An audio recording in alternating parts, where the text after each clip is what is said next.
Olá, quando falamos em financiamento da saúde, pensamos em recursos para o SUS. Mas existe uma parte do orçamento que quase não se fala: o financiamento público do setor privado de saúde. Pouco conhecido, esse financiamento é feito via renúncias fiscais. Elas chegam a quase 30% dos gastos do governo federal com a saúde no Brasil. Vamos ver. Despesas com médicos particulares, dentistas, psicólogos, fisioterapeutas, hospitais e demais tratamentos de saúde podem ser abatidas do imposto de renda de todo cidadão. Os empregadores também podem deduzir da base de cálculo do imposto de renda de suas empresas os gastos com assistência de saúde fornecida a seus empregados. A indústria farmacêutica tem direito, por lei, de redução no pagamento de PIS/COFINS. Hospitais filantrópicos estão isentos do pagamento de imposto de renda, COFINS e outros tributos. De acordo com o estudo do IPEA, só em 2013 o governo federal deixou de arrecadar mais de 25 bilhões de reais em tributos no mercado privado de serviços de saúde no Brasil. Esse montante representa mais de 30% do que foi aplicado diretamente no SUS. Para explicar um pouco essa conta, a gente recebe hoje o técnico de Planejamento e Pesquisa do Instituto de Pesquisa Econômica Aplicada, Carlos Oquê. Ele é um dos autores do estudo do IPEA, que analisou 10 anos de renúncia fiscal na saúde. Bem-vindo à agenda, Carlos. Tudo bem? Eu acho que eu pronunciei o seu sobrenome errado, é Oquê, né? Oquê. E não Oquê. Meu avô é sírio, chegou no início do século passado na Bahia. Elias Oquê, Carlos Oquê. É um prazer estar aqui com vocês. Muito obrigada. Então, vamos começar aí. Esse estudo nunca tinha feito, a gente não sabia exatamente qual era o tamanho dessa renúncia fiscal. Na verdade, pouco se pensa sobre isso. Explica para a gente o que é esse subsídio indireto do governo para a saúde privada. Já há alguns anos, o Instituto de Pesquisa Econômica Aplicada, junto com a Receita Federal do Brasil, vem fazendo estudos relacionados ao que os acadêmicos chamam de gasto tributário em saúde, ou a renúncia de arrecadação fiscal relacionada à área da saúde, popularmente conhecida como subsídios. Então, basicamente, o gasto tributário em saúde é aquilo que o Estado deixa de arrecadar no seu orçamento porque estimulou determinada atividade econômica. No caso da saúde, nós estamos falando as atividades econômicas de consumo das famílias e dos empregadores, as pessoas físicas e as pessoas jurídicas, e também a indústria farmacêutica e mesmo aos hospitais filantrópicos.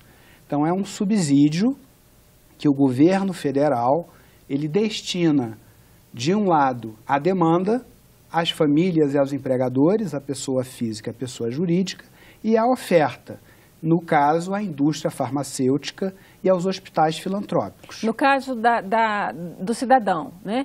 Como é que é esse subsídio? Onde é que ele se aplica? Porque você sabe a gente sabe normalmente o que é o subsídio dado para a indústria de automóveis, por exemplo. Você reduz o IPI da indústria de automóvel e, teoricamente, o veículo deveria ser mais barato porque a empresa vai pagar menos, a montadora vai pagar menos subsídio. Mas no caso da saúde, como é que é esse subsídio? Esse subsídio se dá por meio do imposto de renda da pessoa física. É o famoso abatimento da despesa? É o famoso abatimento que reduz a base de cálculo que vai incidir sobre as alíquotas às quais o indivíduo, o cidadão, o declarante do modelo completo, ele está inserido. Então, você reduz a base de cálculo, então ele consegue deduzir parte dos seus gastos com médicos, com planos de saúde, com clínicas, hospitais. A pessoa jurídica se dá o abatimento considerado como despesa operacional em remédio ou plano de saúde. É dessa maneira. E a indústria farmacêutica e os hospitais filantrópicos é uma espécie de desoneração.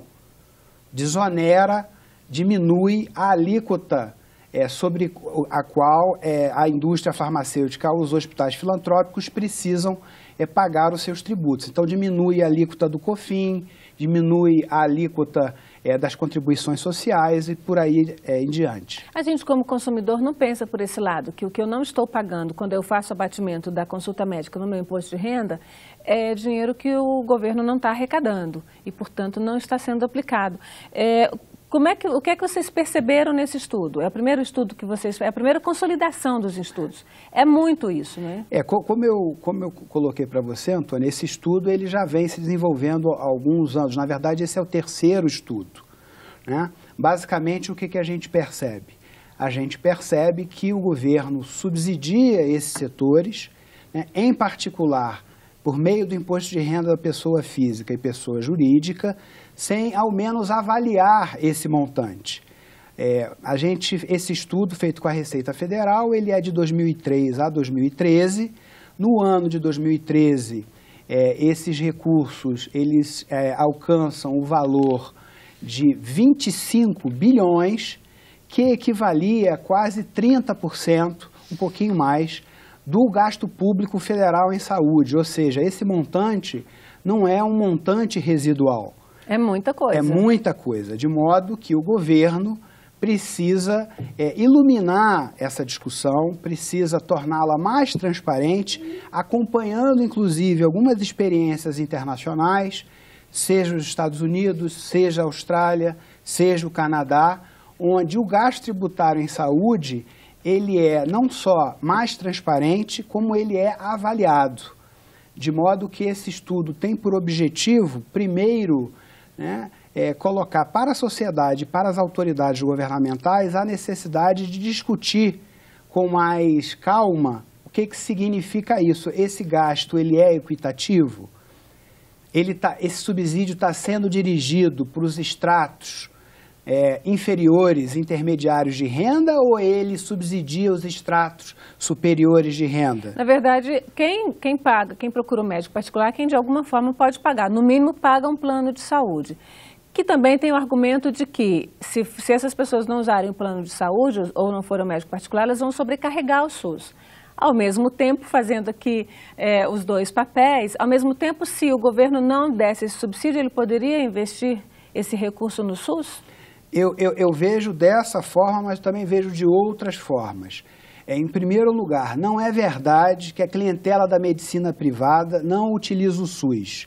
Eu posso citar aqui o banco de sangue, eu posso citar aqui a urgência e emergência, eu posso citar os serviços de alta complexidade, eu posso citar aqui a vacinação. Então, não é verdade que a clientela da medicina privada, ela desafoga o SUS, como alguns ideólogos falam. Isso não é verdade, sobretudo os serviços de alta complexidade, tá certo? A segunda questão é a seguinte, esses recursos, eles são subsídios destinados às famílias e aos empregadores, mas no caso do mercado de planos de saúde, em nenhum momento essa discussão do subsídio é colocada na mesa na discussão do reajuste dos planos individuais de saúde, que nesse momento alcançou a cifra de 13,2%. Ou seja, é importante, uma vez que é um setor que, do ponto de vista da oferta, cada vez mais se concentra, se centraliza e se internacionaliza, ou seja, do ponto de vista da oferta vai muito bem, obrigado, o governo destinar um subsídio que nem ao menos é um instrumento que poderia favorecer a redução de preço que as famílias e os empregados e os empregadores têm que pagar seu plano de saúde. Esse é um olhar. Um outro olhar, Antônia, se você me permite, eu gostaria de chamar a atenção do telespectador para esse fato, é que esse recurso ele poderia ser alocado para o Sistema Único de Saúde em duas atividades fundamentais. A primeira atividade são as atividades de promoção e prevenção. A população brasileira está assistindo agora uma endemia, em alguns casos a epidemia de dengue, chikungunya e zika, recursos, portanto, que seriam fundamentais serem utilizados na promoção e na prevenção, né, dessas doenças. Ou mesmo em unidades de pronto atendimento, nas UPAs. Ou seja, você poderia canalizar esses recursos para melhorar a qualidade da atenção médica oferecida sobretudo aquelas populações que vivem nas regiões metropolitanas. Se o cidadão não busca né, de classe média ou média alta ou alta, que busca a saúde privada, não busca a saúde privada nos atendimentos emergenciais e nos atendimentos de alta complexidade, o que ele está buscando, então, na iniciativa privada? Está buscando hotelaria? Está buscando hotelaria, exame, está querendo reduzir o seu tempo de espera, que nem sempre é verdade. Ele quer, de fato, um atendimento diferenciado em relação ao SUS, tá certo? O fato é que a Constituição brasileira garante o direito social à saúde, mas uma vez que esses segmentos da população eles são cobertos por planos de saúde, me parece razoável que esse subsídio, uma vez que ele exista, que pelo menos ele sirva de instrumento para favorecer a capacidade, o poder de barganha do governo federal para negociar melhores preços para essas famílias e para esses trabalhadores. Ou seja, o subsídio dado ao mercado de planos de saúde não é um instrumento para reduzir, baratear o preço dos planos de saúde, que cada vez mais são abusivos e vem expulsando boa parte da clientela da medicina privada, seja por conta da recessão, seja pela rescisão unilateral dos contratos dos planos coletivos. Tá. Quando você faz um estudo desse, tem um ponto que vocês mostram que no ano em que aumenta o investimento direto no SUS, ou seja, que o orçamento do SUS é maior, cai o subsídio. Não necessariamente. Não tem uma relação uma coisa com a outra. O orçamento do gasto direto, ele é transparente e ele, de certa maneira, ele está previsto. Agora complicou um pouquinho porque você saiu da EC 29, que era um modelo de financiamento do SUS, a emenda constitucional 29 passou para a emenda constitucional 86, que, portanto, a base de cálculo é a receita corrente líquida. Como não tem como você prever a priori qual é a receita corrente líquida, mudou um pouquinho agora o financiamento público direto. Mas em relação ao gasto indireto, Antônia, você não tem como prever qual vai ser o gasto das famílias com planos de saúde e aquilo que elas vão apresentar no imposto de renda. Esse é um outro problema do gasto indireto. O governo não tem controle sobre ele. Tá ok. A gente vai retomar o assunto já já, mas antes nós vamos fazer um pequeno intervalo. Só um minutinho.